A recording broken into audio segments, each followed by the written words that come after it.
El día en que el pueblo decidió hablar de mí, yo ya había tomado mi decisión hacía mucho tiempo. La diferencia es que, esta vez, no iba a bajar la cabeza. Recuerdo perfectamente la mañana en que Emiliano Cruz atravesó el portón del viñedo en el Valle de Guadalupe, con el sol aún débil naciendo detrás de las colinas secas de Baja California. Venía con el sombrero gastado en la mano, las botas marcadas por el polvo rojizo del camino, y el cuerpo encorvado de quien aprende temprano a soportar el peso del mundo. Tenía 26 años, y llevaba en la mirada un cansancio que reconocí al instante, porque era el mismo que yo había cargado toda la vida. Mientras la gente del pueblo solo veía la diferencia de edad, yo vi trabajo honesto, silencio respetuoso y dignidad.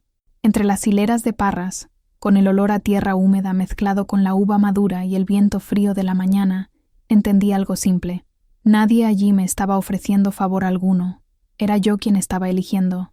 Y fue allí, en medio del viñedo, con los dedos manchados de tierra y el corazón finalmente despierto, que mi vida comenzó a cambiar.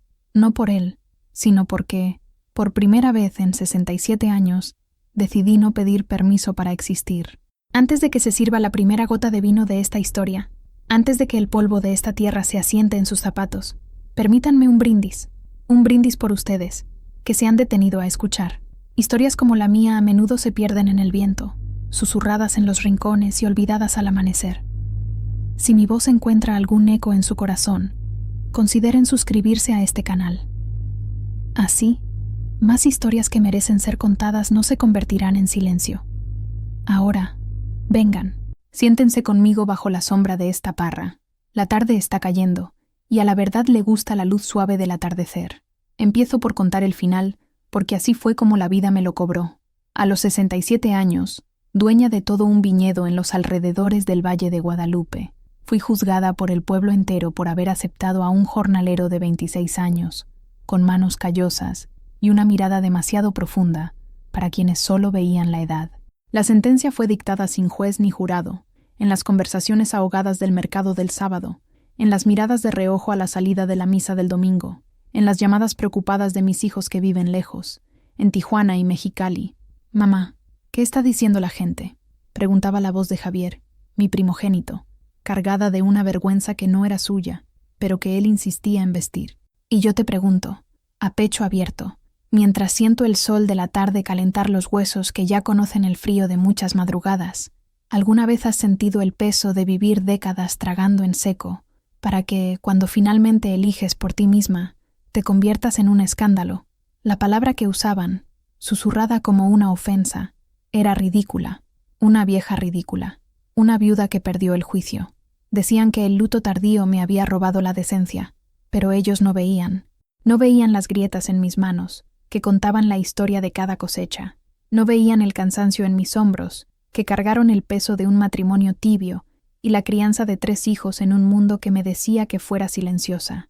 No veían la sed de mi alma, una sed que ningún vino, ni siquiera mi premiado Nebbiolo, podría saciar.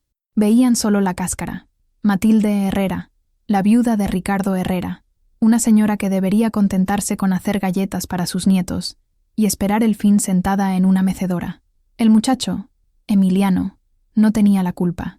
Él era solo un catalizador, la piedra que agita el agua estancada y revela la suciedad que se ha acumulado en el fondo. Llegó pidiendo trabajo, no salvación. Ofreció sus brazos fuertes y su disposición, y a cambio, yo le ofrecí un salario justo y la dignidad de un oficio. Fue solo eso, pero en un lugar pequeño como el nuestro, donde las vidas se tejen juntas como un tapiz apretado, un hilo suelto puede deshacer el dibujo entero. Y yo, doña Tila, a los 67 años, decidí que era hora de tirar de ese hilo, aunque eso significara que el tapiz que todos conocían jamás volvería a ser el mismo. El escándalo no era sobre él, era sobre mí, y sobre mi inesperada, y para ellos, inaceptable, libertad. Para entender el vino, es necesario conocer la tierra, el clima, las raíces profundas que buscan agua donde nadie ve. Para entender mi decisión, es necesario conocer los 42 años que pasé al lado de Ricardo Herrera. Mi nombre es Matilde, pero desde que me casé, a los 20 años, pasé a ser la mujer de Ricardo. Después, la madre de los hijos de Ricardo. Y por último, la viuda de Ricardo. Mi propio nombre parecía solo un apéndice, Una nota al pie en la historia de un hombre. Ricardo no era un hombre malo. Esa es la parte más difícil de explicar para quien busca villanos y héroes. No bebía en exceso, no levantaba la voz sin motivo aparente, y nunca, en 4 décadas, me levantó la mano. La suya era una violencia de otro tipo, más sutil, como una helada que mata la planta desde adentro, sin dejar marcas en la superficie. Era la violencia del silencio, de la indiferencia. Yo era un objeto en su casa, tan funcional y predecible como el viejo refrigerador de la cocina.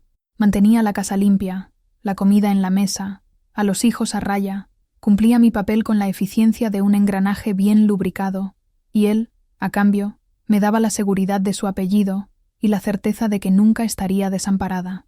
Para el mundo, éramos el retrato de la estabilidad. Recuerdo una tarde, quizás hace unos 15 años. Había pasado toda la semana cuidando de mis primeras parras, un pequeño trozo de tierra al fondo de la casa que yo insistía en llamar mi viñedo. Había leído en revistas viejas sobre la poda, sobre el suelo, sobre el momento adecuado de la cosecha. Con las manos llenas de tierra y el rostro quemado por el sol, entré a casa exhausta, pero con un brillo en el pecho que no sentía desde hacía años. Ricardo, lo llamé animada. Creo que este año tendremos uvas de verdad. Tal vez pueda hacer nuestro primer vino. Él estaba sentado en su sillón leyendo el periódico de Ensenada. No levantó la vista. Solo pasó la página, el crujido del papel sonando como una sentencia. Qué bueno, Tila. Un buen pasatiempo para que te mantengas ocupada. Pasatiempo. Esa palabra resonó en mí durante días. Mi sudor, mi estudio, mi esperanza. Un pasatiempo. Para él, el viñedo era como mi bordado o las flores que plantaba en el jardín. Una forma de que una mujer llenara sus horas vacías. Él nunca entendió que en aquellas parras me estaba plantando a mí misma, tratando de encontrar un pedazo de vida que fuera solo mío. Él miraba las vides y veía un hobby. Yo las miraba y veía un legado, una promesa de que algo mío permanecería, incluso cuando yo ya no estuviera. Su indiferencia era un muro, y durante 42 años viví dentro de ese muro, cuidando un jardín que solo yo veía florecer.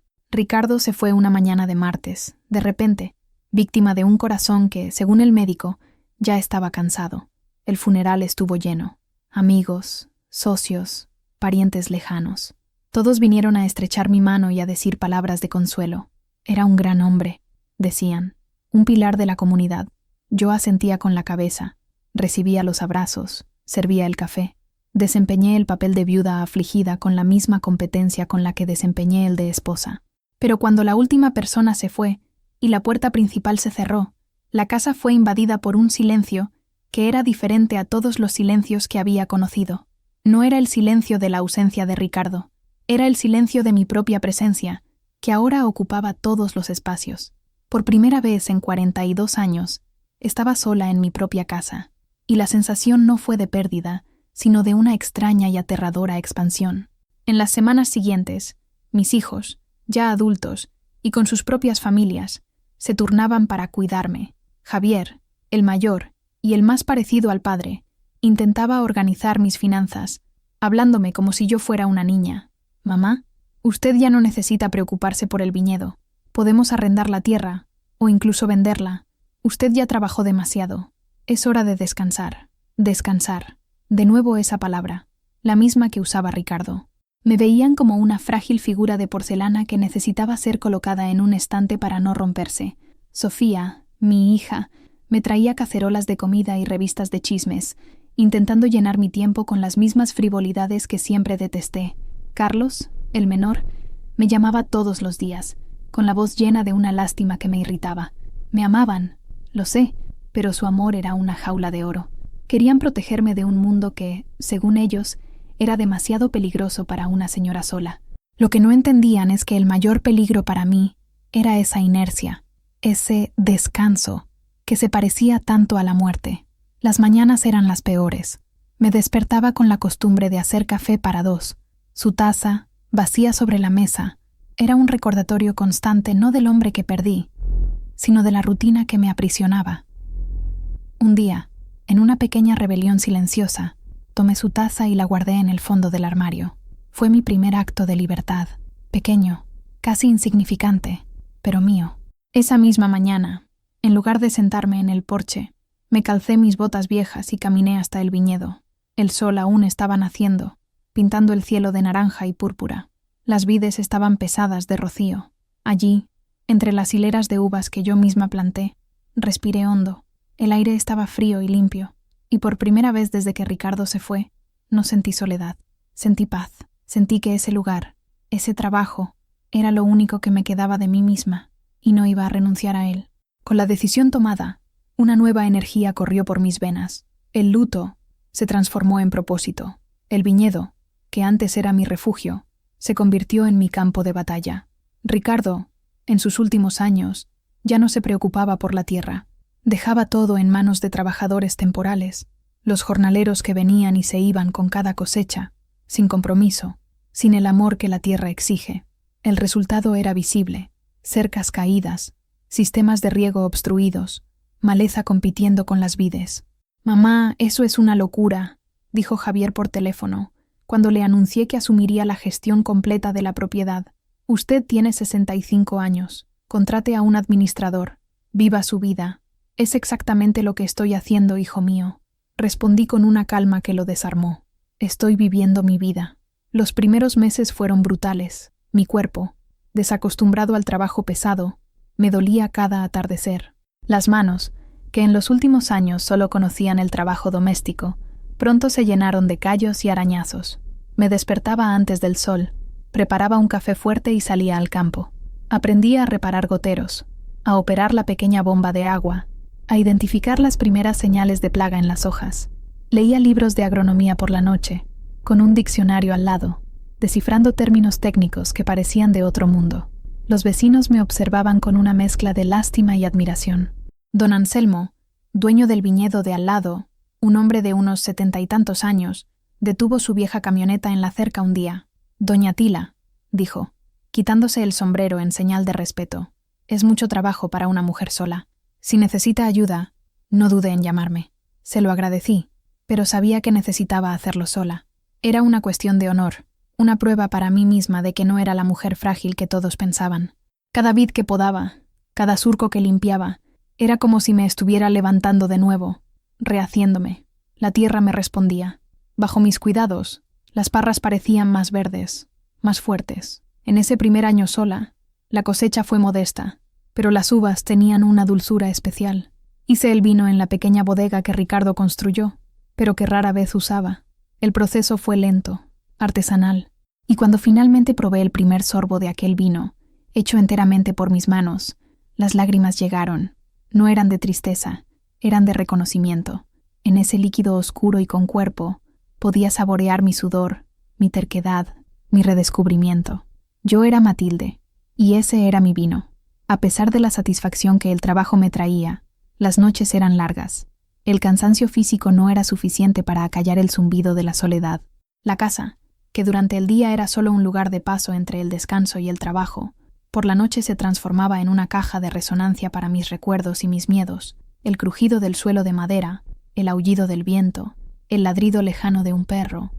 Todo parecía amplificado en el silencio.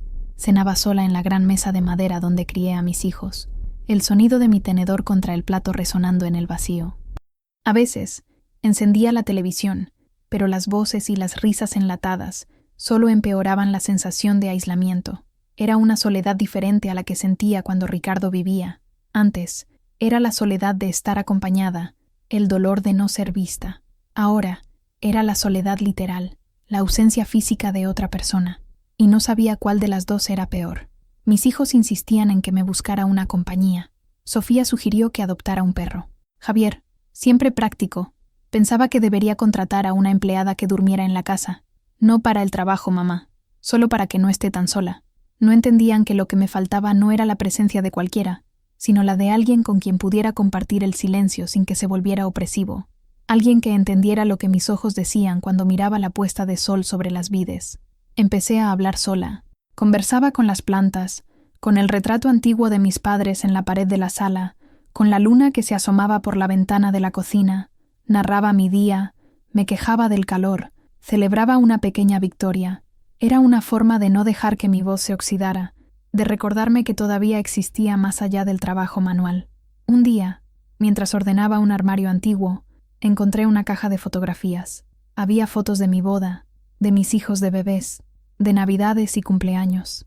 En todas ellas, yo estaba allí, casi siempre en segundo plano, con una sonrisa contenida en el rostro. Miré a la joven Matilde de 20 años, con los ojos llenos de sueños que ella misma apenas conocía. ¿Qué diría si me viera ahora, una señora de 67 años, con las manos sucias de tierra y el corazón pesado de silencios acumulados? Sentí una oleada de compasión por aquella muchacha, y por mí. Había sobrevivido, pero sobrevivir no era lo mismo que vivir. Y un hambre de vida, un hambre que creí muerta y enterrada, comenzó a despertar en mí, terca e insistente. Fue una mañana de junio, cuando el calor ya empezaba a castigar sin piedad, que apareció. Estaba reparando una sección de la cerca de alambre de púas que delimitaba la propiedad, una tarea ingrata que me dejaba las manos arañadas y la paciencia al límite. El sol pegaba fuerte en mi espalda y el sudor me corría por la cara. Oí el sonido de pasos en el camino de tierra y me levanté, limpiándome las manos en el delantal. Un muchacho joven venía hacia mí. Era alto y delgado, la piel curtida por el sol, el pelo negro y espeso. Llevaba pantalones vaqueros gastados, una camisa sencilla y botas de trabajo polvorientas. Cargaba una pequeña mochila en la espalda y un sombrero de paja en las manos. Se detuvo a una distancia respetuosa. «Buenos días, señora», dijo, con voz baja, casi tímida. «Con permiso. Mi nombre es Emiliano Cruz. Supe que tal vez usted necesita ayuda por aquí». Lo evalué de arriba abajo, con la desconfianza de quien ha vivido mucho. No parecía tener más de 25 o 26 años. Tenía un rostro anguloso, serio, pero lo que me llamó la atención fueron sus ojos. Eran oscuros, profundos, y cargaban una especie de cansancio antiguo, una melancolía que no encajaba con su juventud, y sobre todo, me miraba a mí. No a la anciana, no a la viuda, sino a la mujer que estaba allí, sudada y sucia, trabajando bajo el sol. Él me veía. «¿De dónde eres, muchacho?», pregunté, con la voz más áspera de lo que pretendía. «De San Quintín, señora. Vengo subiendo, buscando trabajo en la cosecha, pero puedo hacer cualquier servicio. Sé de cercas, de riego, de poda. Crecí en el campo. San Quintín. Un lugar de trabajo duro y pocas oportunidades. Sabía que la vida no debía haber sido fácil para él. Miré sus manos. Eran grandes, con dedos largos y uñas cortas. Las palmas eran un mapa de callos y cicatrices. Eran manos de trabajador, manos que conocían la tierra, manos muy parecidas a las mías. Mi primera reacción fue decir que no. Las voces de mis hijos resonaron en mi cabeza. «No metas a extraños en casa, mamá». El cotilleo del pueblo ya se formaba en mi imaginación. Pero entonces miré la cerca por hacer, la lista interminable de tareas que me esperaba, mi cuerpo que me dolía todas las noches, y miré de nuevo a aquel muchacho, la dignidad en su postura, la honestidad en su mirada. No pedía limosna, pedía trabajo. Tengo un pequeño cuarto en la parte de atrás, donde estaban las herramientas. Tiene una cama y un baño. Ofrezco alojamiento y un salario semanal. El trabajo es de sol a sol, de lunes a sábado, le dije, poniéndolo a prueba. Un brillo de alivio pasó por sus ojos, pero su rostro permaneció serio. «Es justo, señora. Le agradezco la oportunidad». En ese momento, no tenía idea de que esa decisión, tan simple y práctica, sería el detonante de una revolución silenciosa en mi vida y en la pequeña comunidad que me rodeaba. Yo solo necesitaba ayuda, y el destino me envió a Emiliano. Emiliano se instaló en el pequeño cuarto trasero sin hacer ruido. Era callado, casi invisible. Las primeras mañanas ya lo encontraba trabajando cuando salía de casa, como si adivinara lo que había que hacer. No esperaba órdenes. Observaba, analizaba y actuaba. Terminó la cerca en 2 días, con una eficiencia que me dejó impresionada. Después, comenzó a limpiar los canales de riego, un trabajo sucio y agotador que yo llevaba meses posponiendo. Nuestra comunicación era mínima, basada en monosílabos y gestos. «Buenos días, doña Tila». «Buenos días, Emiliano». «¿Necesita algo?» «No, gracias». Yo lo observaba desde lejos, desde la ventana de la cocina, mientras tomaba mi café. Trabajaba con un ritmo constante, sin prisa, pero sin pausa. Había una concentración en sus movimientos, una reverencia en la forma en que tocaba la tierra, que me resultaba familiar. No estaba solo cumpliendo una tarea, estaba en comunión con el oficio. Al mediodía, yo preparaba el almuerzo, llamaba a la puerta de su cuarto y dejaba una bandeja con un plato de comida y un vaso de agua de limón. Su comida, Emiliano. Él abría la puerta, tomaba la bandeja, agradecía con un gesto de cabeza y volvía a cerrar. Comía solo en su cuarto.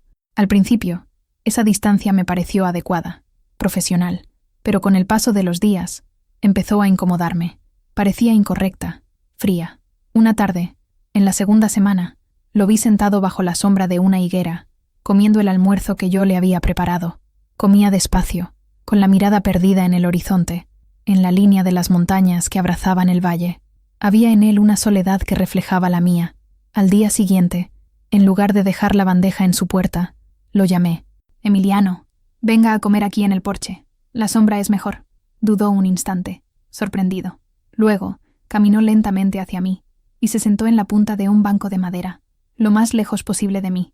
Serví 2 platos y me senté en mi mecedora. Comimos en silencio durante unos minutos. Era un silencio diferente al que estaba acostumbrada. No era vacío ni opresivo. Era un silencio compartido, de respeto mutuo. «La tierra está buena este año», dije, rompiendo el hielo. Las lluvias llegaron en el momento justo.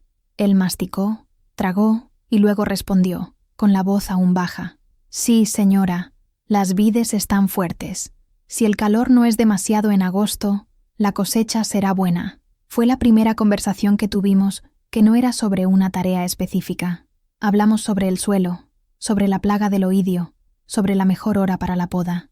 Descubrí que él sabía tanto, o quizás más, que yo sobre las vides. Su conocimiento no venía de los libros, como el mío, sino de la experiencia, de toda una vida observando los ciclos de la naturaleza. Esa tarde, en el porche, bajo el sol fuerte de Baja California, se construyó un pequeño puente sobre el abismo de edad y de circunstancias que nos separaba, y por primera vez en mucho tiempo me sentí un poco menos sola. El pueblo de San Antonio de las Minas, el corazón palpitante del Valle de Guadalupe, no es lo suficientemente grande como para guardar secretos. Mi decisión de contratar a un jornalero joven y de darle alojamiento en la propiedad se extendió más rápido que el fuego en pasto seco. Al principio, solo fueron miradas curiosas. Cuando iba al mercado el sábado, sentía los ojos de las otras mujeres en mi espalda. Dejaban de hablar cuando me acercaba, reanudando los cuchicheos tan pronto como pasaba. La primera en abordarme directamente fue doña Elodia, la dueña de la panadería, una mujer cuya lengua era tan afilada como el cuchillo con el que cortaba el pan. Estaba eligiendo tomates en el puesto del señor Rojas cuando se acercó, con una sonrisa falsa en los labios. «Doña Tila, qué bueno verla. Supe que tiene ayuda nueva en la finca. ¡Qué bendición! Es tan difícil encontrar gente de confianza hoy en día, ¿verdad?» El veneno estaba en la entonación de la palabra confianza. Me di la vuelta, sosteniendo un tomate maduro en la mano. La miré directamente a los ojos. «Es verdad, Elodia. Es un muchacho muy trabajador. Un alivio para mi espalda. Un muchacho joven», me dijeron. Continuó sin darse por vencida. «Hay que tener cuidado, Tila. Un hombre joven, soltero, viviendo tan cerca. La gente habla». Sentí que la sangre me subía al rostro, una ira fría y cortante. Por un instante, quise responderle a su altura, exponer su hipocresía, recordarles a todos el romance que su marido tuvo con su sobrina hace algunos años, pero respiré hondo. Aprendí de Ricardo que la indiferencia podía ser un arma poderosa. Forcé una sonrisa serena. La gente siempre habla, Elodia, especialmente cuando no tienen nada más interesante en sus propias vidas de qué conversar. Ahora, si me disculpa, necesito llevar estos tomates. La salsa no se hace sola. Le di la espalda y me fui, dejándola con la palabra en la boca. Pero el episodio me dejó inquieta. La malicia era palpable. No veían a una patrona y un empleado. Veían un escenario para sus telenovelas mentales, para sus chismes maliciosos. Veían a una vieja solitaria y a un joven oportunista.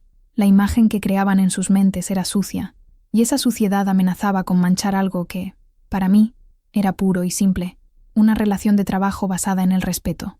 Esa noche, apenas pude dormir. La imagen del rostro de Elodia, sus ojos pequeños y maliciosos, no se me iba de la cabeza. Por primera vez, comencé a cuestionarme. ¿Había sido ingenua? ¿Acaso, al intentar resolver mi problema de soledad y sobrecarga de trabajo, había creado un problema mucho mayor? El miedo, un sentimiento que creí haber dejado atrás, llamó a mi puerta. Decidí ignorar los rumores. Centrarme en el trabajo era la mejor defensa, y trabajo no faltaba. Con la ayuda de Emiliano, podía finalmente poner en práctica planes que antes eran solo sueños. Empezamos a preparar una nueva sección de tierra para plantar vides de tempranillo. Era un trabajo arduo que exigía cavar, arar y enriquecer el suelo. Trabajábamos codo con codo, a un ritmo que se había sincronizado. Aprendí a leer sus silencios. Una cierta forma de mirar al cielo me decía que pensaba que iba a llover. La manera en que pasaba la mano por una hoja me indicaba que estaba preocupado por alguna plaga. Y él, a su vez, parecía entender mis necesidades sin que yo tuviera que hablar. Si me veía cargando algo pesado, aparecía a mi lado y me quitaba el objeto de las manos. Si el sol era demasiado fuerte, aparecía con un vaso de agua. Nuestras conversaciones durante el almuerzo en el porche se convirtieron en un ritual. Eran conversaciones sobre cosas concretas, el precio de los fertilizantes, la nueva técnica de poda que leí en una revista, la historia de cómo mi abuelo plantó las primeras vides en esa misma tierra. Yo hablaba sobre el pasado del viñedo, sobre mis sueños para él. Él escuchaba con una atención que me sorprendía.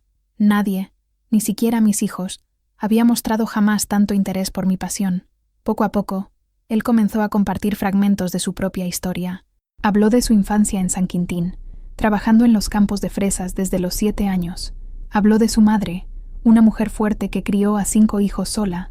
Habló de sus hermanos, esparcidos por México y Estados Unidos, todos en busca de una vida mejor. Hablaba sin autocompasión, con una aceptación estoica de la dureza de la vida. Su historia estaba marcada por pérdidas y dificultades, pero no había amargura en su voz, solo había una inmensa y silenciosa resiliencia. Un día, lo encontré en la bodega, observando las grandes barricas de roble donde mi vino envejecía. ¿Le gustaría probar?, le pregunté. Se dio la vuelta, un poco asustado, como si lo hubiera sorprendido haciendo algo malo. No, señora, gracias. Yo no bebo. ¿Nunca?, pregunté curiosa. Mi padre bebía, respondió, y el peso de esas 3 palabras llenó el silencio de la bodega. Bebía demasiado. Fue todo lo que dijo, pero lo entendí todo. En ese breve instante, se reveló toda una vida de dolor y sufrimiento, y sentí una profunda empatía por aquel muchacho. No era solo mi empleado, era un alma que, como la mía, había aprendido a sobrevivir en medio de las tormentas. Nuestra relación se profundizaba, no en palabras, sino en comprensiones silenciosas. Nos estábamos convirtiendo en socios, en cómplices en el trabajo y en la soledad. Y eso, yo sabía, el pueblo jamás lo entendería. El chisme viaja rápido, y la tecnología lo hace aún más veloz. No tardaron en llegar los susurros de San Antonio de las Minas a oídos de mis hijos en Tijuana y Mexicali. El primero en llamar, como siempre, fue Javier. Su voz en el teléfono era una mezcla de preocupación y censura. «Mamá, me llamó la tía Carmen. Dijo que usted contrató a un muchacho para que viva ahí en la propiedad». «Sí, Javier. Se llama Emiliano. Es un excelente trabajador», respondí, intentando mantener la calma. Hubo una pausa al otro lado de la línea. Podía imaginarlo, en su oficina con aire acondicionado, frotándose la frente, sin saber cómo abordar el delicado asunto. «Mamá, la gente está diciendo cosas. Dicen que es muy joven, que no es apropiado que una mujer de su edad, una viuda, tenga a un hombre extraño viviendo tan cerca». La palabra apropiado me golpeó como una bofetada. ¿Apropiado para quién, Javier? ¿Para las vecinas chismosas? ¿Para la tía Carmen que no ha puesto un pie aquí en 5 años? Lo que no es apropiado es que yo, a los 67 años, tenga que dar explicaciones de mi vida a quien sea. No es eso, mamá. Es por su seguridad y por su reputación. Usted es la viuda de Ricardo Herrera. Tiene un nombre que cuidar. La mención de mi difunto esposo fue la gota que colmó el vaso. ¿El nombre de tu padre? Llevé el nombre de tu padre durante 42 años. Lo cuidé, crié a sus hijos, mantuve su casa. Ahora que él se ha ido, lo único que me queda es mi propio nombre, Matilde, y voy a cuidarlo a mi manera, contratando ayuda cuando la necesito y cuidando lo que es mío. Este viñedo es mío, Javier, y yo decido quién trabaja en él. Mi voz temblaba de ira y de una profunda pena. Era mi propio hijo, el hombre que amamanté y enseñé a caminar, juzgándome, metiéndome de nuevo en la cajita de viuda respetable, de la que tanto luchaba por salir. «Mamá, por favor, no hable así. Solo estamos preocupados por usted», dijo, con la voz ahora más suave, la táctica de quien se da cuenta de que la agresividad no funcionó. «Mire, voy a ir el fin de semana. Podemos hablar con calma. Tal vez podamos encontrar una solución». Una familia que se encargue de la tierra, quizás. No hay nada que hablar, Javier. Y no necesito ninguna solución. Yo tengo la solución. Se llama Emiliano. Si vienes el fin de semana, serás bienvenido como mi hijo que viene a visitarme. Pero si vienes como el administrador de mis bienes y de mi vida, puedes darte la media vuelta. La puerta estará cerrada. Colgué el teléfono antes de que pudiera responder. Mi corazón latía desbocado. Me temblaban las manos. Fui al porche y me senté, respirando hondo el aire seco de la tarde. Emiliano estaba en el campo, podando las vides con movimientos precisos y tranquilos. Observarlo trabajar me calmó. La simplicidad y la honestidad de ese trabajo contrastaban con la complejidad y la hipocresía de las relaciones familiares y sociales. Allí, en la tierra, las cosas eran claras. Lo bueno florecía, lo malo moría, y yo estaba decidida a florecer. Agosto llegó con un calor implacable. El sol parecía decidido a cocinar la tierra, y las vides, pesadas de racimos que comenzaban a madurar, dependían del sistema de riego por goteo para sobrevivir. Era la época más crítica del año, cuando la falta de agua por 1 o 2 días podía comprometer toda la cosecha. Y, como si el destino quisiera poner a prueba mis límites, fue exactamente lo que sucedió. Un jueves por la mañana, me desperté con un silencio extraño. Me tomó unos segundos identificar qué era. El zumbido constante de la bomba de agua que extraía el agua del pozo había desaparecido. Corrí afuera. Emiliano ya estaba allí, junto a la pequeña caseta de obra que albergaba la bomba, con el ceño fruncido por la preocupación. «No enciende, doña Tila», dijo, antes incluso de que yo preguntara. Creo que se quemó el motor. Un pánico helado recorrió mi espina dorsal. La bomba era vieja, un modelo que ya ni siquiera se fabricaba. Llamar a un técnico de Ensenada llevaría tiempo y costaría una fortuna que no tenía. Miré las vides, que ya parecían marchitarse bajo el sol naciente. Todo mi trabajo, toda mi inversión, todo mi sueño, estaba en riesgo. «¿Qué vamos a hacer?», pregunté, con un hilo de voz. Emiliano no respondió de inmediato. Abrió la caja de herramientas y comenzó a desmontar el motor con una calma sorprendente. Yo me quedé allí, observando, sintiéndome inútil y desesperada. Mis manos sabían cuidar la tierra, no las máquinas. «Voy a ir al pueblo», dije. «Voy a ver si encuentro a alguien que la repare». «Espere, señora», dijo, sin apartar los ojos de los engranajes. «Déjeme ver primero. Mi tío reparaba motores. Algo aprendí». Las horas siguientes fueron una tortura. El sol subió, inclemente. Yo caminaba de un lado a otro, retorciéndome las manos. Emiliano trabajaba en silencio, con la cara y los brazos sucios de grasa. Desmontó la pieza entera, limpió cada engranaje, analizó cada cable. Veía la concentración en su rostro, la inteligencia en sus manos. Cerca del mediodía, cuando ya había perdido toda esperanza, se levantó. «Creo que encontré el problema. Es una pieza pequeña. El capacitor de arranque. Está quemado». Me mostró la pieza, un pequeño cilindro de metal. «Si conseguimos uno igual, tal vez funcione». Lo dejé a cargo de todo y conduje mi vieja camioneta hasta el pueblo como una loca. Fui a 3 tiendas de repuestos. Nadie tenía el capacitor exacto. Finalmente, en un pequeño taller al fondo de una calle polvorienta, un viejo mecánico revolvió en una caja de chatarra y encontró uno que, según él, podría servir. Regresé con el corazón en un puño. Le entregué la pieza a Emiliano. Él la analizó, la limpió y la instaló con un cuidado de cirujano. Volvió a montar el motor. Cuando terminó, se limpió las manos sudorosas en el pantalón. «Vamos a ver», dijo. Giró la llave.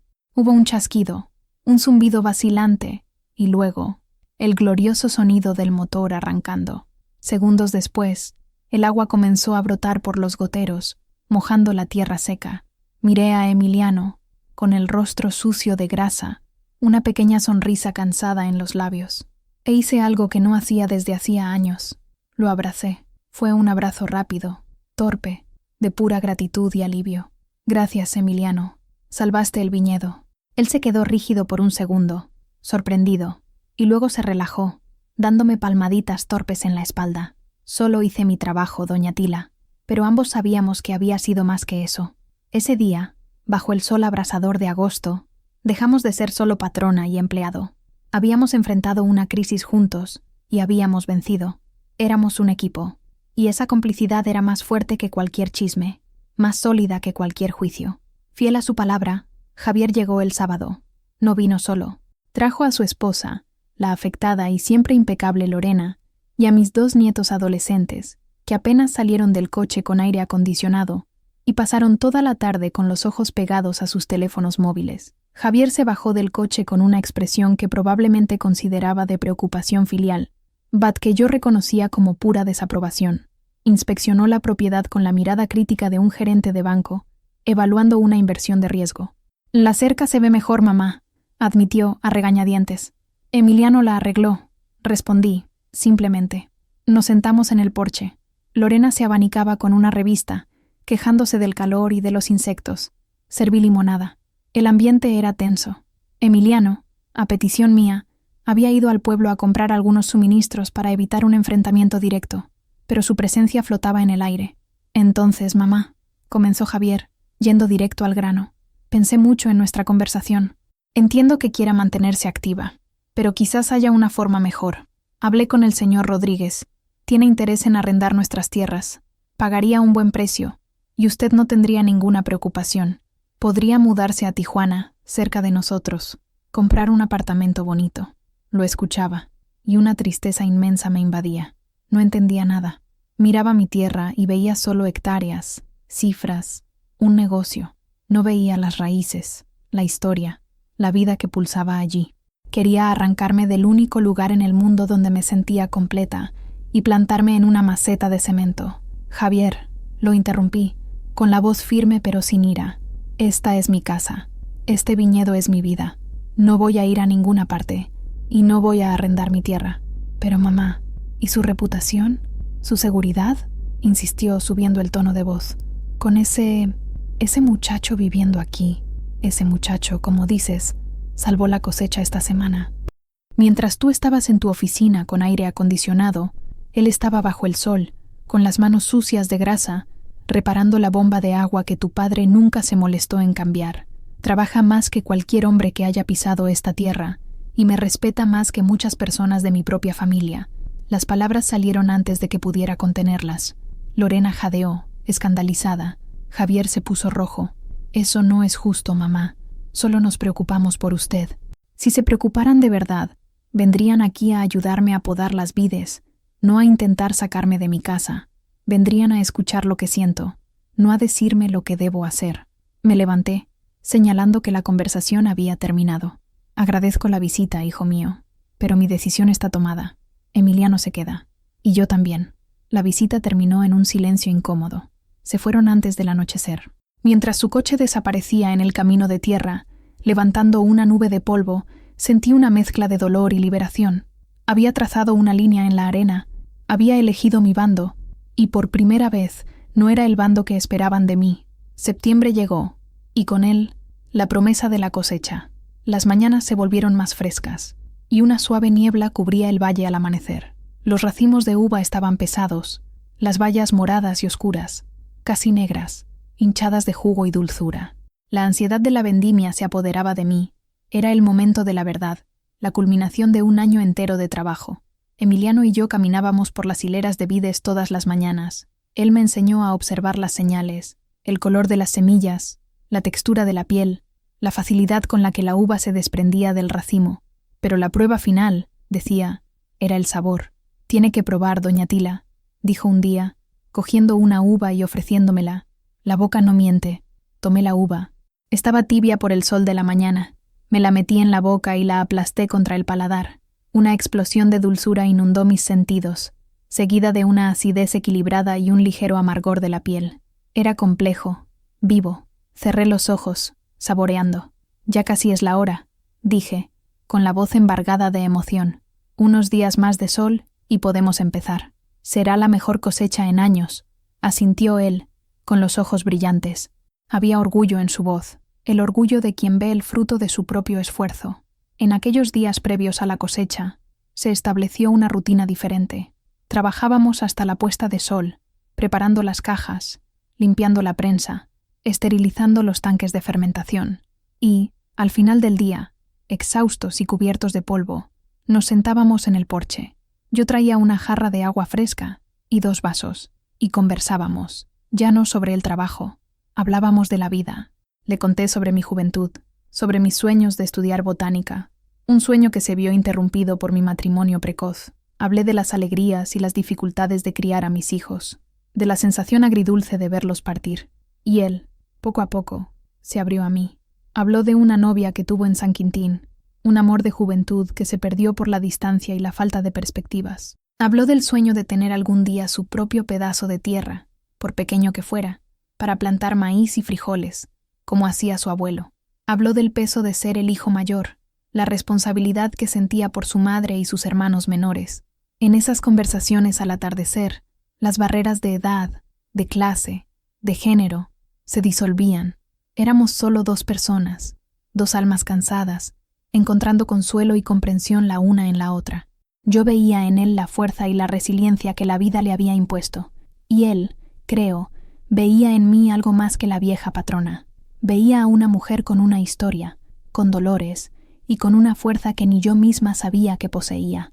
La dulzura de esas conversaciones era tan rica y compleja como la de la uva que esperaba ser cosechada. El día de la vendimia amaneció claro y fresco. Contratamos a un pequeño equipo de trabajadores de temporada, hombres y mujeres de los alrededores que ya conocían el oficio. Emiliano los organizó con una autoridad natural y tranquila, distribuyendo las tijeras de podar y las cajas, explicando qué secciones cosechar primero. Yo, que en años anteriores solo supervisaba desde lejos, esta vez estaba en medio de ellos. Con unas tijeras en la mano y un sombrero de ala ancha, cortaba los racimos con un cuidado reverente. El sonido de las tijeras cortando los tallos, las risas y conversaciones de los trabajadores, el olor dulce y terroso de las uvas aplastadas. Era una sinfonía que celebraba la vida. Al mediodía, paramos para almorzar. Había preparado grandes ollas de machaca con huevo, frijoles y tortillas calientes. Montamos una mesa improvisada bajo los árboles. Todos comieron juntos, compartiendo la comida y las historias. Emiliano se sentó a mi lado, sirviendo agua a los trabajadores, asegurándose de que todos estuvieran bien. Era un líder nato, no por la fuerza, sino por el ejemplo y el respeto. Vi a doña Carmen, una de las trabajadoras, una mujer de mi edad, observándome. Había sido una de las que cuchicheaban en el mercado, pero ese día, su mirada era diferente. Había curiosidad, quizás incluso un poco de admiración. Me vio trabajando junto a los demás, sudando bajo el mismo sol, comiendo la misma comida. Ya no era solo la viuda de Ricardo Herrera, la dueña de la tierra. Era una de ellos. Al final de la tarde, cuando se cargó la última caja y el sol comenzó a ponerse en el horizonte, pintando el cielo con colores de fuego, una sensación de agotamiento y euforia se apoderó de todos. El patio de la bodega estaba lleno de cajas rebosantes de uvas oscuras y perfectas. Emiliano se acercó a mí. Sus brazos y su camisa estaban manchados de jugo de uva. Su rostro estaba cansado, pero sus ojos brillaban.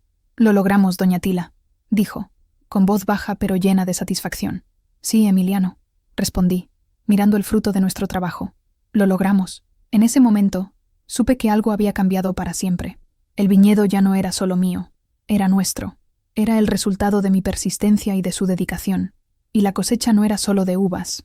Era una cosecha de respeto, de dignidad y de una amistad improbable que había echado raíces profundas en la tierra de mi corazón. El éxito de la cosecha y la evidente colaboración entre Emiliano y yo no apaciguaron los ánimos en el pueblo. Al contrario, parecieron avivar aún más el fuego de la maledicencia. El hecho de que yo hubiera trabajado codo con los jornaleros fue visto por algunos como una falta de decoro, una señora de mi posición rebajándose de esa manera. La complicidad entre nosotros, visible para quien quisiera verla, era interpretada de la peor forma posible. El punto de ebullición llegó el domingo siguiente a la vendimia. Yo siempre iba a misa. Era una costumbre, una forma de mantener una conexión con la comunidad y con mi fe, aunque esta última anduviera un poco tambaleante. Ese día, sentí las miradas más pesadas que nunca. Me senté en mi banco de siempre, en la fila del medio.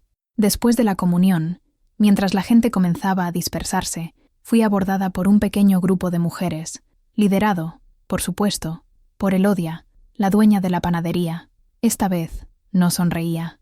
Su rostro era una máscara de justa indignación. «Matilde», comenzó, sin siquiera usar el doña de respeto, «necesitamos tener una conversación seria contigo, como amigas». Su tono dejaba claro que la amistad era la última de sus intenciones. Las otras mujeres, incluida la tía de Javier, Carmen, formaron un semicírculo a mi alrededor, acorralándome cerca del altar de San Isidro, el patrón de los agricultores. Me sentí como una acusada en un tribunal de la Inquisición. Lo que está pasando en tu propiedad es una vergüenza, Matilde. Una deshonra a la memoria de tu difunto esposo, dijo otra señora, la esposa del farmacéutico. Estás dando un mal ejemplo a las muchachas más jóvenes, añadió Carmen. ¿Qué va a pensar la gente? Una mujer de tu edad, con ese muchacho. La acusación quedó suspendida en el aire, pesada y sucia. Querían que me encogiera, que pidiera disculpas, que prometiera echar a Emiliano y volver a ser la viuda discreta e invisible que esperaban que fuera. Pero algo dentro de mí, que había estado creciendo durante meses, finalmente se rompió. La paciencia, la resignación, la costumbre de tragar sapos, todo desapareció. Las miré a cada una por una, directamente a los ojos. Mi voz, cuando salió, no era alta, pero cortaba el aire sofocante de la iglesia. ¿Una vergüenza? Comencé, la calma en mi voz sorprendiéndolas. Vergüenza es pasar la vida ocupándose de la vida de los demás, porque la tuya está vacía. Vergüenza es usar el nombre de Dios y la casa de Dios para esparcir veneno y juzgar al prójimo. Me volví hacia Elodia. Hablas de la memoria de mi marido. Ricardo está muerto y en paz. Déjenlo descansar. Lo que yo hago en mi tierra, con mi dinero y con mi vida, solo me concierne a mí. Ese muchacho, como dicen, tiene un nombre. Es Emiliano. Y tiene más decencia y carácter en un dedo que todas ustedes juntas en sus almas mezquinas. Finalmente, miré la imagen de San Isidro. Yo trabajo la tierra, como él. Me ensucio las manos, como él. Y a Dios solo le pido una buena cosecha y paz. Algo que por lo visto, ustedes no conocen. Ahora, si me disculpan, tengo un viñedo que cuidar. Pasé entre ellas, que me miraban, boquiabiertas, escandalizadas por mi osadía. Caminé con la cabeza en alto fuera de la iglesia, hacia la luz del sol. Temblaba, no de miedo, sino de adrenalina. Había hablado, me había defendido, y al defenderme a mí y a Emiliano, había recuperado un pedazo de mi dignidad que ni siquiera sabía que había perdido. La guerra no estaba ganada, pero había vencido una batalla importante, la batalla contra mi propio silencio. Esa noche, sentada en el porche, la escena de la iglesia repitiéndose en mi mente, finalmente entendí la verdadera naturaleza del conflicto. La cuestión nunca fue sobre Emiliano. Él era solo el espejo en el que la comunidad, e incluso mis propios hijos, proyectaban sus miedos, prejuicios y frustraciones. El problema era yo, una mujer de 67 años que se negaba a volverse invisible, una viuda que, en lugar de apagarse en tonos de gris y luto, estaba redescubriendo los colores de la vida. En una sociedad que todavía espera que las mujeres mayores se retiren a un segundo plano, mi súbita y terca toma de protagonismo era una afrenta. Era como si estuviera rompiendo un pacto no escrito, una regla social tácita. Mi relación con Emiliano era la prueba de mi crimen. No era una relación romántica, aunque sabía que eso era lo que las mentes pequeñas del pueblo imaginaban. Era algo mucho más raro, y para ellos, quizás incluso más peligroso. Era una asociación basada en la igualdad y el respeto mutuo que trascendía las barreras de edad y clase. Él no me veía como una figura materna o como una patrona frágil.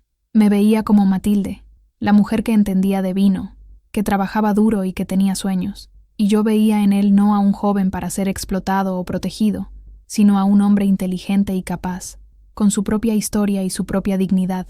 La premisa de todo aquello, la verdad que se me reveló esa noche de reflexión, era simple y brutal. La libertad de una mujer, especialmente de una mujer mayor, asusta. Asusta porque desafía el orden establecido. Asusta porque muestra a otras mujeres que hay una alternativa al camino de la resignación. Asusta a los hombres porque una mujer que no necesita su aprobación es una mujer incontrolable. Mi crimen no fue contratar a Emiliano. Mi crimen fue elegirme a mí misma. Fue decidir que los últimos años de mi vida no serían una sala de espera para la muerte, sino un capítulo vibrante y auténtico. Fue reclamar mi derecho a sentir, a crear, a dirigir y, sobre todo, a ser feliz, en mis propios términos. Comprender esto me trajo una claridad inmensa. La ira que sentía dio paso a una especie de compasión cansada. No me odiaban, tenían miedo de lo que yo representaba, y no podía seguir permitiendo que su miedo dictara el rumbo de mi vida. Había pasado 42 años viviendo a la sombra de un hombre. No pasaría el resto de mis días viviendo a la sombra de la opinión ajena. La batalla, a partir de ese momento, ya no era para demostrar mi inocencia, sino para afirmar mi derecho a existir plenamente. El enfrentamiento en la iglesia dejó el aire pesado. Sabía que la historia llegaría a oídos de Emiliano, si no es que ya había llegado. Él merecía escuchar la verdad de mi boca, y yo necesitaba asegurarme de que él entendía la naturaleza de nuestra relación, para que no hubiera malentendidos, para que la suciedad de los demás no manchara lo que habíamos construido. Esa noche, después de la cena, llamé a su puerta. Abrió, sorprendido de verme allí. «¿Puedo pasar, Emiliano?», le pedí. «Claro, doña Tila. Por favor». Su cuarto era sencillo, casi monástico. Una cama ordenada, una pequeña mesa con un libro, su poca ropa doblada sobre una silla. La única decoración era un pequeño retrato descolorido de una mujer mayor, probablemente su madre. El lugar olía a jabón y a tierra. «Siéntese», dijo, señalando la única silla. Él permaneció de pie, apoyado en la pared, esperando. Respiré hondo. «Emiliano, probablemente ya sabes que la gente del pueblo está hablando de nosotros». No mostró sorpresa, solo asintió, con la mirada fija en un punto del suelo. «Escuché algunas cosas en el mercado, señora. Cosas feas, imagino», continué. «Cosas maliciosas y mentirosas. Y lamento mucho que te hayan arrastrado a esto. Viniste aquí para trabajar honestamente y terminaste en medio de un chisme de pueblo chico. No se preocupe por mí, doña Tila. Estoy acostumbrado. La gente siempre juzga lo que no entiende». Su voz era tranquila, resignada. «Pero por eso estoy aquí», dije, mirándolo directamente. «Porque quiero que entiendas. Lo que tenemos aquí, tú y yo, es una asociación, un respeto profundo. Te veo como un hombre inteligente, trabajador, un amigo, y espero que tú me veas de la misma manera. Como tu patrona, sí, pero también como alguien que admira tu carácter y tu conocimiento». Hice una pausa, eligiendo las palabras con cuidado. «La mente de esa gente es pequeña, Emiliano. Solo pueden ver una cosa cuando ven a un hombre y una mujer. Pero lo que tenemos es mucho más importante que eso. Es la complicidad de dos personas que encontraron en la otra una compañía para la soledad y una fuerza para el trabajo. Y no voy a renunciar a eso por la maldad de los demás. Pero necesito saber si estás dispuesto a continuar, a enfrentar esto conmigo». Finalmente levantó la mirada y me encaró. Había una nueva luz en sus ojos, una firmeza que no había visto antes. «Doña Tila», comenzó, con voz clara y fuerte, «desde que llegué aquí, usted me ha tratado con más dignidad que cualquier otra persona en toda mi vida. Usted me dio trabajo, me dio un techo y me escuchó. Usted me enseñó sobre vinos, y yo espero haberle enseñado algo sobre la tierra. Lo que la gente habla allá afuera no cambia lo que pasa aquí adentro». Gesticuló, abarcando la propiedad. «Este lugar es mi trabajo, y usted es mi amiga. No me voy a ninguna parte, a menos que usted me pida que me vaya». Un alivio inmenso me inundó. Las lágrimas que contuve en la iglesia amenazaron con salir. Solo asentí, incapaz de hablar. «Gracias, Emiliano», logré decir, con la voz entrecortada. «Eso significa mucho para mí». Salí de su cuarto y caminé bajo el cielo estrellado. La luna llena iluminaba las vides, plateando las hojas. El aire estaba frío, pero mi corazón estaba cálido. La alianza estaba sellada. Ya no estábamos solos. Éramos nosotros dos contra el mundo. Y por primera vez, sentí que teníamos una oportunidad de vencer. Los meses siguientes fueron de trabajo intenso en la bodega. Después de la cosecha, el proceso de vinificación exigía una atención constante. La fermentación, el prensado, el trasiego. Cada etapa era crucial. Emiliano, que al principio era solo un ayudante, se reveló como un aprendiz rápido e intuitivo. Tenía un talento natural para entender el proceso, casi como si sintiera lo que el vino necesitaba. Pasábamos horas en la penumbra fresca de la bodega, el olor dulce y alcohólico de la fermentación llenando el aire. Le explicaba la ciencia detrás de todo, las levaduras, los taninos, la importancia de la temperatura, y él me escuchaba con una atención que me conmovía. Hacía preguntas inteligentes, que me obligaban a pensar en cosas que yo hacía por pura costumbre. «¿Por qué usamos roble francés para este vino y roble americano para el otro, doña Tila?», preguntó un día. Y me encontré disertando sobre la porosidad de la madera, sobre las notas de vainilla y especias que cada tipo de barrica confería al vino. Al enseñarle, redescubría mi propia pasión, reafirmaba mi propio conocimiento. Él no era solo mi alumno, era mi caja de resonancia, mi compañero intelectual. Cuando el vino nuevo finalmente estuvo listo para ser probado, antes de ir a las barricas de envejecimiento, Sentí un nerviosismo de principiante. Esa cosecha era especial. Era la primera cosecha nuestra. Tomé 2 copas y usé el ladrón de vino para sacar una muestra del tanque de acero inoxidable. El líquido era de un rubí oscuro y vibrante. Serví una copa para mí y otra para él. Prueba, Emiliano, y dime, con toda honestidad, ¿qué te parece? Tomó la copa con un gesto un poco torpe, imitando mis movimientos. Giró el líquido, observó su color contra la luz, llevó la nariz a la copa e inspiró profundamente. Luego, tomó un pequeño sorbo, dejando que el vino paseara por su boca. Sus ojos se cerraron por un instante. Tragó y se quedó en silencio por un largo momento. Pensativo, yo esperé, con el corazón apretado. Sabe a tierra mojada después de la lluvia, dijo, finalmente, y a cereza, de esas bien maduras, y al final tiene un poco del sol fuerte de agosto. Lo miré, maravillada. No usó los términos técnicos de los enólogos, las palabras rebuscadas de los críticos. Usó el lenguaje de la tierra, el lenguaje que él conocía, y su descripción fue la más poética y precisa que he escuchado jamás. No estaba solo probando el vino, estaba leyendo la historia de ese año, la historia de nuestro trabajo en la copa. ¿Está bueno entonces?, pregunté con una sonrisa. Él esbozó una amplia sonrisa, una de las pocas que le había visto en su rostro. Iluminó su expresión seria. Está muy bueno, doña Tila. Es el mejor vino que ha hecho. Levanté mi copa. Por nuestro vino, Emiliano. Por nuestro vino, repitió, y el sonido de las copas al chocar resonó en la silenciosa bodega. Fue un brindis por nuestra asociación, por nuestra resiliencia, y el sabor de ese vino, joven y lleno de promesas, era el sabor de nuestra victoria. La calma, sin embargo, era solo aparente. Mis hijos no habían renunciado a su misión de salvarme de mí misma. Unas semanas después de la visita de Javier, fue el turno de Sofía, mi hija, de aparecer. Llegó sin avisar, un miércoles por la tarde, con una expresión de preocupación ensayada y una cesta de pan dulce. Sofía era diferente de Javier, más suave, más diplomática. Usaba la emoción como arma, en lugar de la autoridad.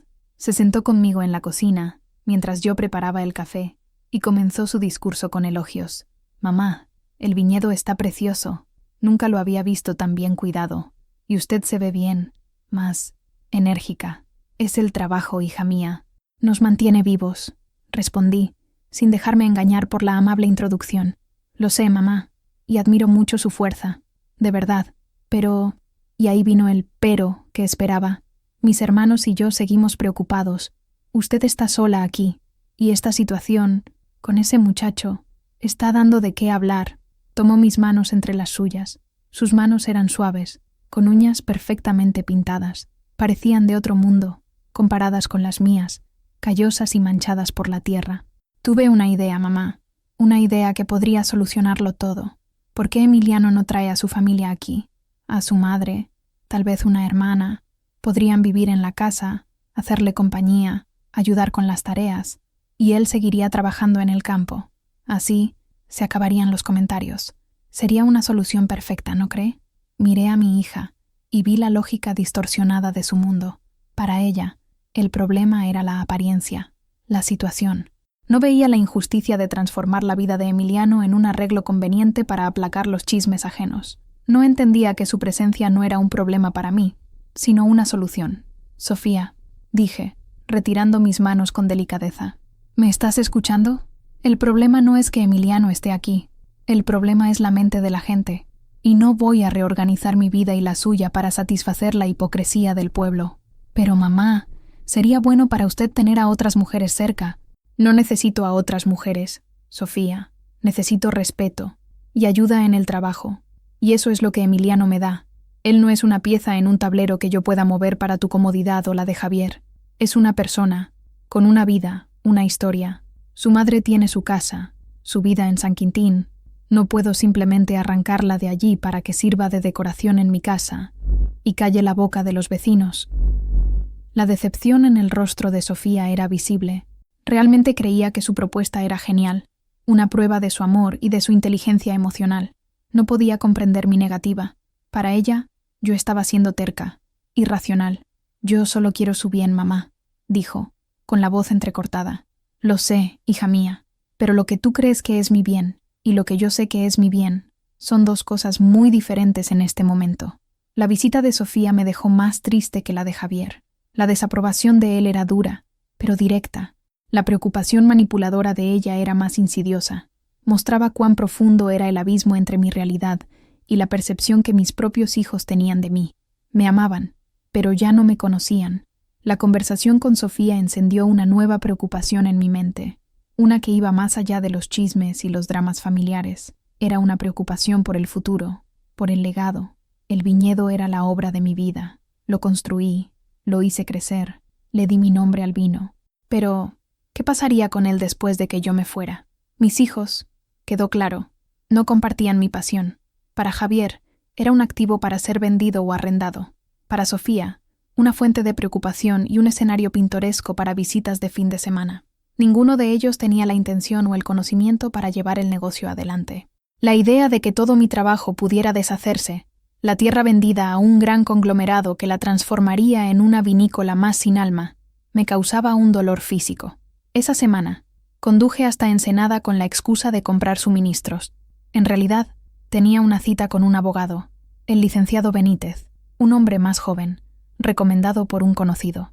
Me senté en su moderna oficina, con vistas al puerto, y le expliqué la situación. Hablé sobre el viñedo, sobre mis hijos y sobre Emiliano. Lo que quiero, licenciado, es garantizar que el viñedo siga siendo lo que es, un lugar de trabajo honesto, que produce un vino de calidad, con respeto por la tierra. ¿Usted quiere desheredar a sus hijos, doña Matilde?, preguntó, directo. No, claro que no, respondí, un poco sorprendida. Son mis hijos, tienen derecho a su parte, pero no tienen derecho a destruir mi legado. Quiero dejarles la tierra, la propiedad, a ellos, en partes iguales, pero la gestión, la operación del viñedo, eso es otra historia. El abogado me escuchó con atención, tomando notas. Le expliqué mi plan. Quería crear una especie de cláusula en mi testamento, un usufructo. Mis hijos serían los dueños legales, pero la gestión del viñedo, el derecho a trabajar la tierra y a vivir de ella, quedaría en manos de Emiliano, mientras él viviera y quisiera continuar el trabajo. Él tendría que pagarles un porcentaje de las ganancias, una especie de arrendamiento, pero la decisión final sobre la siembra, la cosecha y la producción del vino sería suya. Es una estructura inusual, doña Matilde, pero es legalmente posible, dijo el abogado pensativo. Esto va a generar un conflicto familiar tremendo. Usted lo sabe, ¿verdad? Ya vivo en un conflicto familiar, licenciado, respondí, con una sonrisa cansada. La diferencia es que, con este documento, garantizo que mi voluntad sea respetada, incluso después de que yo no esté aquí para defenderla. Salí de la oficina sintiéndome más ligera. La decisión era audaz, quizás incluso cruel a los ojos de algunos, pero era la única manera de proteger el alma de mi viñedo. Emiliano, con su amor por la tierra y su profundo respeto por el oficio, era el heredero espiritual de mi trabajo. Mis hijos eran herederos de sangre, pero él era el heredero de la pasión. Y al fin y al cabo, era la pasión la que hacía crecer las uvas. Con la decisión sobre el futuro tomada, sentí una paz que me permitió centrarme en el presente. El vino de la nueva cosecha estaba envejeciendo en las barricas, prometiendo ser excepcional, y sentí la necesidad de celebrar, no solo la cosecha, sino todo lo que habíamos superado. Decidí organizar una pequeña fiesta de la vendimia, algo que nunca había hecho antes. Invité solo a unas pocas personas, a don Anselmo, mi vecino, y a su esposa, al viejo mecánico que nos ayudó con la pieza de la bomba, a las familias de los trabajadores que nos ayudaron en la cosecha, y, en un acto de desafío, al sacerdote de la parroquia. Quería que la gente viera con sus propios ojos lo que estábamos construyendo allí. Emiliano, al principio, se mostró receloso. No era un hombre de fiestas, pero cuando le expliqué mi propósito, lo entendió y me ayudó con entusiasmo. Montamos mesas largas en el patio, bajo los árboles, colgamos luces de colores. Él asó un cordero entero en un hoyo en la tierra, una técnica que aprendió de su abuelo. Yo preparé ensaladas, arroz y postres. La gente fue llegando poco a poco, curiosa, un poco tímida, pero el olor de la comida, la música suave que salía de una radio antigua y nuestra cálida bienvenida pronto rompieron el hielo. Los niños corrían por el patio, los hombres conversaban sobre el clima y las mujeres intercambiaban recetas. El sacerdote, para mi sorpresa, vino. Y vino con la mente abierta. Conversó largamente con Emiliano, preguntándole sobre su trabajo, sobre su familia. Vi crecer el respeto en sus ojos. En el apogeo de la fiesta, cuando el sol ya se ponía y las luces se encendían, tomé una copa y la golpeé ligeramente con una cuchara para llamar la atención de todos. Se hizo el silencio. Todos los ojos se volvieron hacia mí. Amigos, vecinos, comencé, con voz firme. Bienvenidos a la Vinícola Herrera. Durante muchos años, este lugar fue solo el rancho de Ricardo. Después, el rancho de la viuda Tila. Pero hoy, quiero que sepan que este lugar tiene vida propia. Es un lugar de trabajo duro, de respeto por la tierra, y este año, de una cosecha bendecida. Hice una pausa y miré a Emiliano, que estaba de pie a mi lado, un poco incómodo con la atención. Y nada de esto sería posible sin este hombre aquí. Emiliano Cruz. No es solo mi empleado. Es mi brazo derecho, mi socio en el sudor y en la esperanza. Él es el futuro de este viñedo. Por eso, quiero proponer un brindis, por la tierra, por el vino y por las personas de buen corazón que saben reconocer el valor del trabajo honesto. Levanté mi copa. Salud, salud, respondieron todos al unísono. Don Anselmo sonrió y me guiñó un ojo. El sacerdote levantó su copa en mi dirección, con un gesto de aprobación. Las mujeres que trabajaron en la cosecha sonrieron a Emiliano, que se sonrojó, pero estaba visiblemente emocionado. Esa noche, bajo el cielo estrellado del Valle de Guadalupe, algo cambió. La fiesta no borró los chismes, pero creó una narrativa diferente. La gente que estuvo allí vio la verdad, vieron trabajo, vieron respeto, vieron comunidad, y esa verdad, esperaba yo, era más fuerte que cualquier mentira. La vida parecía haber encontrado un ritmo nuevo y pacífico. La fiesta de la vendimia había suavizado las asperezas con la comunidad. Emiliano y yo trabajábamos en armonía, cuidando las vides que ahora entraban en su periodo de dormancia invernal. Mis hijos, después de mis firmes posicionamientos, se habían retirado a un silencio cauteloso, llamando solo para conversaciones superficiales. Parecía que la tormenta había pasado, pero estaba equivocada. El golpe más duro no vino de fuera, sino de dentro de mi propia casa, de un lugar que nunca imaginé. Ricardo, mi difunto esposo, siempre fue un hombre de guardar papeles. La casa tenía una pequeña oficina que yo rara vez usaba, llena de archivos y cajas con documentos antiguos. Un día, buscando un antiguo certificado de propiedad, comencé a organizar aquel desorden. Fue entonces cuando lo encontré. Escondido en el fondo de un cajón, bajo un fajo de pólizas de seguro vencidas, había un sobre marrón. Dentro, documentos legales, un contrato y un testamento. No el testamento oficial que el abogado había leído después de su muerte, sino una versión anterior, fechada 10 años antes. Me senté en la silla polvorienta de Ricardo y comencé a leer. El aire pareció enrarecerse. El testamento era claro. En él, Ricardo dejaba el viñedo, la tierra, la casa, todo, no a mí, sino a Javier, su primogénito. A mí me dejaba solo el derecho de habitación, en la casa principal mientras yo viviera. Sería una inquilina en mi propia casa. El shock fue tan grande que tuve que agarrarme a la mesa para no caerme. Ese documento lo invalidaba todo. El viñedo no era mío. La decisión de contratar a Emiliano, la pelea con mis hijos, el cambio en mi propio testamento, todo se basaba en una premisa falsa. Yo era dueña de mi destino, pero no era dueña de mi tierra. Recordé vagamente a Ricardo haciéndome firmar unos papeles años atrás, diciendo que era algo para organizar las cosas, para facilitar los impuestos.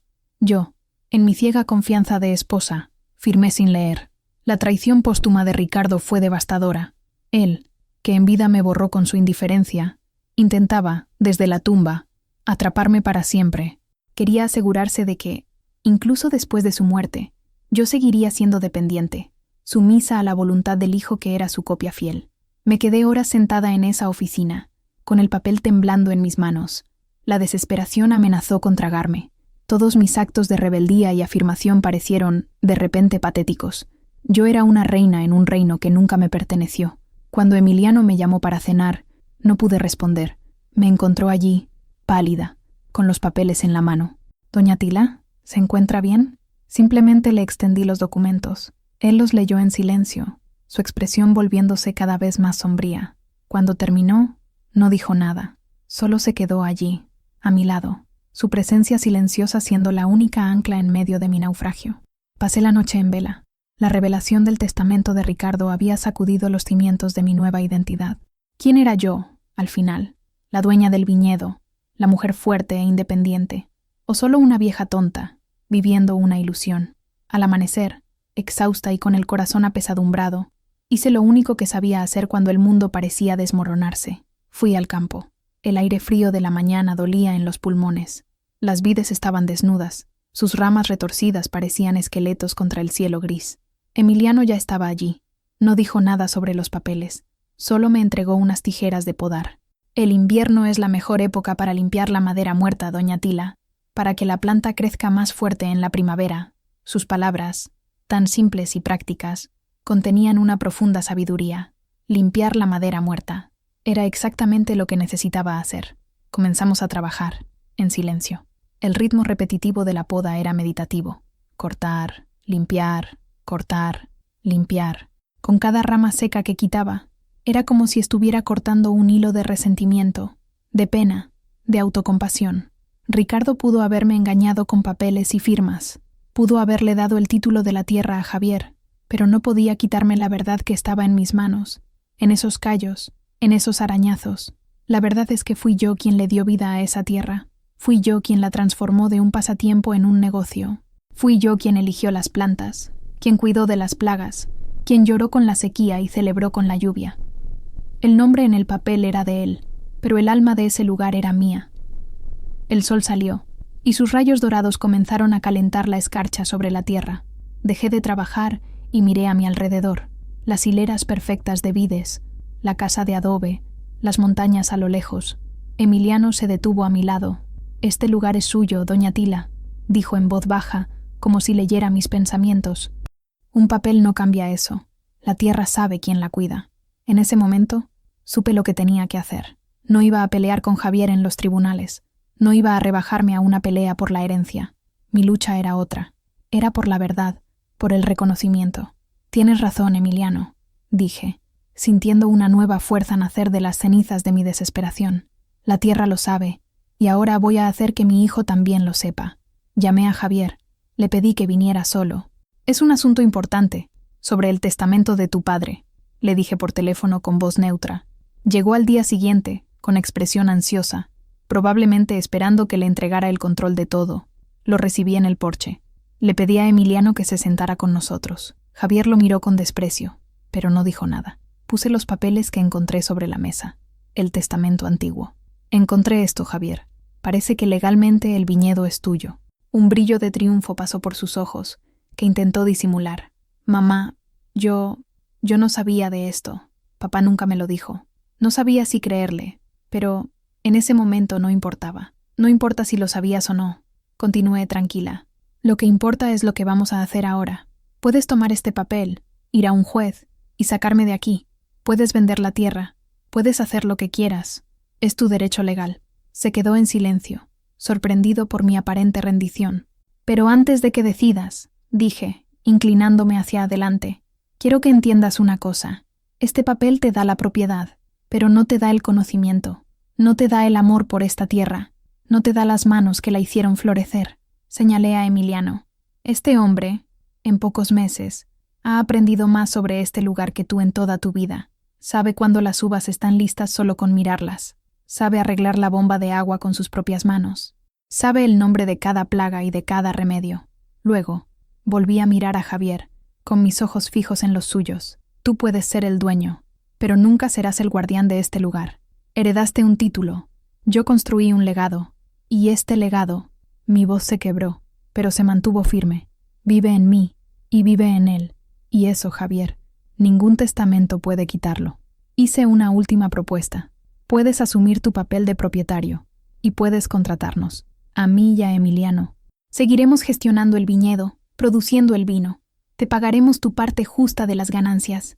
Tendrás los ingresos, el nombre, y nosotros tendremos el trabajo, el alma del lugar.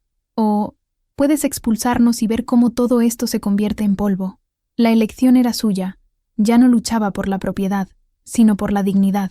Le estaba ofreciendo una sociedad, un camino hacia la paz. Javier miró los papeles, luego a mí, luego a Emiliano, que permanecía en silencio, con expresión impasible. pero con una fuerza que emanaba de él. Vi la lucha en su rostro, la codicia contra la razón, el orgullo contra una verdad incómoda. Sabía que yo tenía razón. Él no sabría qué hacer con la tierra. Suspiró, un largo y cansado suspiro de derrota. Tomó los papeles de la mesa, y en un gesto que me sorprendió, los rompió. Los rompió en 2, luego en 4. «Esto nunca existió, mamá», dijo en voz baja. «El viñedo es suyo, siempre lo fue». Se levantó, y por primera vez en años, me miró no como una vieja terca, sino como su madre. «Perdóname», susurró, y se fue. Me quedé allí, mirando los trozos de papel en el suelo. Las lágrimas finalmente llegaron. Eran lágrimas de alivio, de agotamiento, de una victoria que no tuvo el sabor de la venganza, sino el sabor dulce y amargo de la reconciliación. La vida, después de ese día, se asentó como la tierra después de una lluvia suave. La tormenta había pasado, y el aire estaba limpio. El testamento roto de Ricardo fue un acto simbólico que deshizo el último nudo que me ataba a un pasado de sumisión.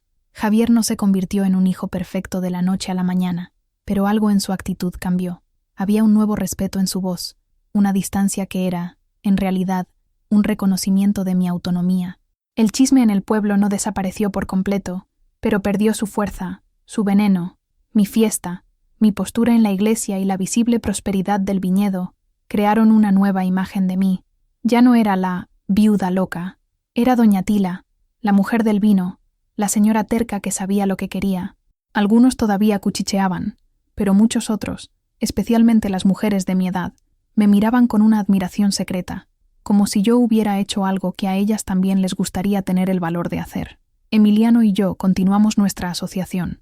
Con la cuestión de la propiedad resuelta, formalicé su posición. Ya no era solo el jornalero, era el capataz, el gerente del viñedo. Su nombre estaba en los documentos. Su salario era justo, su dignidad intacta. Nuestra amistad se profundizó en una comodidad silenciosa. Nuestras conversaciones en el porche continuaron, un ritual sagrado al final de cada día de trabajo. Hoy, tengo 69 años. Mi cuerpo duele un poco más. Mi pelo es completamente blanco, pero mi alma nunca se ha sentido tan joven. Sigo despertándome antes del sol, calzándome mis botas y caminando entre las vides. El viñedo prospera. Nuestros vinos han comenzado a ganar pequeñas medallas en ferias regionales, y el nombre Vinos Herrera se susurra con respeto en los restaurantes de Ensenada y del Valle. A veces, cuando el sol se pone y estoy sentada en mi mecedora, observando a Emiliano cerrar los portones de la propiedad, pienso en todo lo que ha pasado. Pienso en el largo camino que he recorrido, desde la joven esposa silenciosa hasta la mujer que soy hoy. No encontré un romance de telenovela, como imaginaron las mentes pequeñas. Encontré algo mucho más preciado. Encontré respeto. Encontré un propósito. Me encontré a mí misma. Aprendí que la edad no borra el deseo de vivir, solo asusta a aquellos que nunca tuvieron el valor de empezar. Mi libertad llegó tarde, es verdad, pero la libertad tardía sigue siendo libertad, y nadie, absolutamente nadie, tiene derecho a decidir cuándo debe terminar la historia de una mujer. La mía, siento, apenas está comenzando. La noche ha caído sobre el valle, el trabajo de hoy ha terminado, y el de mañana aún duerme. Agradezco que se hayan quedado conmigo, que hayan probado este vino de palabras. Si esta historia les dijo algo, si calentó su corazón o les dio un poco de fuerza, imaginen cuántas otras historias como esta existen, esperando ser cosechadas. Dejen su comentario, su me gusta, y, si aún no lo han hecho, suscríbanse al canal. Cada suscripción es como una nueva vid plantada, prometiendo futuras cosechas de buenas historias. Ahora, con su permiso, voy a disfrutar del silencio. Salud, y hasta la próxima copa.